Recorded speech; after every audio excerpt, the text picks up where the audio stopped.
नमस्कार. आपल्याला सगळ्यांनाच माहितीये की लहान मुलांना गोष्टी ऐकायला किती आवडतात. पण त्यांच्या वाढत्या वयानुसार गोष्टी सांगण्याची पद्धती बदलायला पाहिजे, हे आपल्या लक्षात येतं का?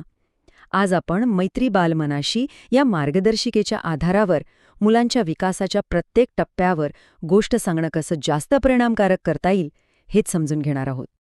चला सुरुवातच एका खूप महत्वाच्या प्रश्नाने करूया. खरंच एकच गोष्ट प्रत्येक लहान मुलासाठी तितकीच प्रभावी ठरू शकते का? तर याचं उत्तर आहे नाही, अजिबात नाही. विशेषतः शाळेत जाण्याआधीच्या वयातल्या मुलांसाठी एकच पद्धत सगळ्यांसाठी हा दृष्टिकोन चालत नाही. आणि आज आपण हेच पाहणार आहोत की असं का. आज आपण काय काय बघणार आहोत?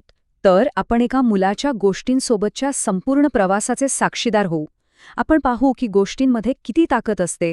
मग 3 ते 6 वर्षांच्या प्रवासात मुलं ऐकण्यापासून विचार करण्यापर्यंत आणि शेवटी स्वतः गोष्ट तयार करण्यापर्यंत कशी पोहोचतात. आणि हो, हा विकास आपण नेमका कसा मोजू शकतो हेही आपण पाहणार आहोत. तर आपला पहिला विभाग आहे गोष्टींची शक्ती.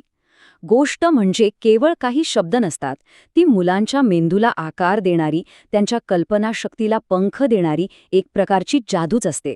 चला पाहूया, गोष्ट सांगणं हे केवळ मनोरंजन नाही, तर शिक्षणाचा एक किती महत्वाचा पाया आहे. सगळ्यात महत्वाची गोष्ट काय माहितीये? ती म्हणजे मुलांची गोष्टी समजून घेण्याची क्षमता त्यांच्या वयानुसार खूप वेगाने बदलते.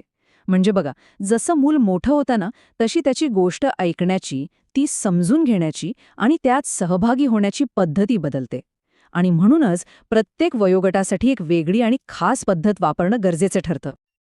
आता हा तक्ता बघा. यात मुलांच्या विकासाचे 3 मुख्य टप्पे आणि त्यानुसार गोष्ट सांगण्याची पद्धत कशी बदलते हे अगदी सोपं करून सांगितलंय. 3 ते 4 वर्षांची मुलं ही प्रामुख्याने ऐकणारी असतात. 4 ते 5 वर्षांची मुलं विचार करणारी बनतात, तर 5 ते 6 वर्षांची मुलं स्वतः गोष्टी तयार करणारी होतात. प्रत्येक टप्प्यावर उद्देश, ताईंची भूमिका आणि मुलांचा सहभाग कसा बदलतोय हे आपल्याला इथे स्पष्ट दिसतंय. चला तर मग आपल्या प्रवासाच्या पहिल्या टप्प्यावर जाऊया. इथे आपल्याला भेटतील 3 ते 4 वर्षांची जिज्ञासू मुलं, ज्यांच्यासाठी प्रत्येक चित्र आणि प्रत्येक आवाज म्हणजे एक नवीन जग असतं. ही मुलं असतात गोष्टी ऐकणारी, म्हणजे लिसनर्स. ह्या वयातली मुलं म्हणजे एक प्रकारे स्पंजसारखी असतात. त्यांच्या शिकण्याची मुख्य पद्धत म्हणजे ऐकलेल्या गोष्टीला ताईंनी दाखवलेल्या चित्रांशी जोडणं. ते एका सक्रिय निरीक्षकाच्या भूमिकेत असतात. आता उदाहरण म्हणून ताईंचं हे वाक्य ऐका. किती सोपं आहे, पण यामुळे होतं काय की मुलांचं लक्ष थेट चित्रावर आणि गोष्टीच्या मुख्य पात्रावर केंद्रित होतं. त्यांची उत्सुकता लगेच जागृत होते. आता ही ॲक्टिव्हिटी बघा. दिसायला किती साधी आहे, पण याचा परिणाम खूप खोलवर होतो.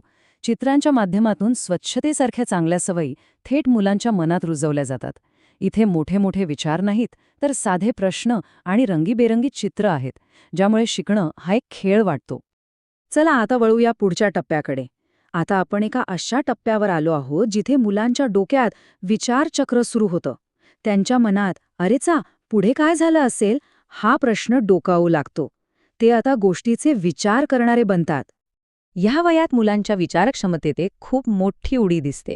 आता ते फक्त ऐकत नाहीत, तर त्यांची कल्पनाशक्ती त्यांना पुढे काय होईल याचा विचार करायला लावते.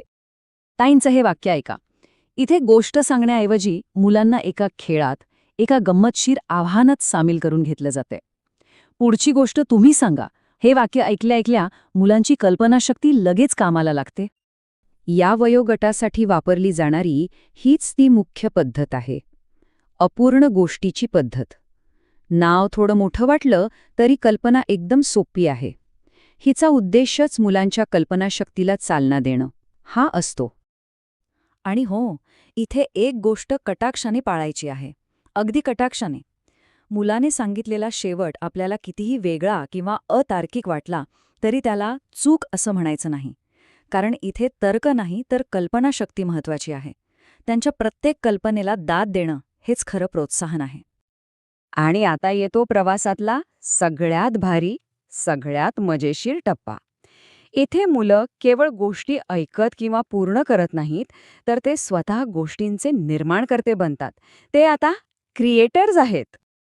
या वयातली मुलं आता स्वतःच्या कल्पनेच्या जहाजाची कॅप्टन बनतात. ते स्वतः कथा तयार करू शकतात आणि त्यातल्या घटनांची योग्य मांडणीही करू शकतात. जादूचा डबा. नुसतं नाव ऐकूनच किती मजा वाटते, नाही का? या एका वाक्याने ताई मुलांच्या मनात कुतूहल आणि उत्साह निर्माण करतात. ताईंची भूमिका इथे कशी बदलतीये बघा. त्या आता गोष्ट सांगणाऱ्या नाही, तर गोष्ट घडवणाऱ्यांना मदत करणाऱ्या बनल्या आहेत. त्या फक्त मुलांना प्रोत्साहन देतात, योग्य प्रश्न विचारतात आणि त्यांच्या कल्पनेला वाहू देतात.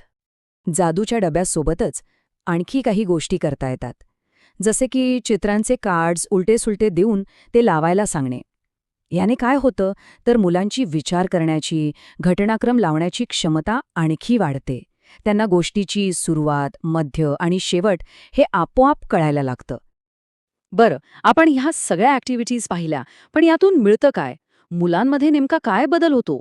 चला आता शेवटच्या विभागात पाहूया की या पद्धतींमुळे मुलांमध्ये कोणते ठोस आणि मोजता येण्याजोगे बदल घडतात.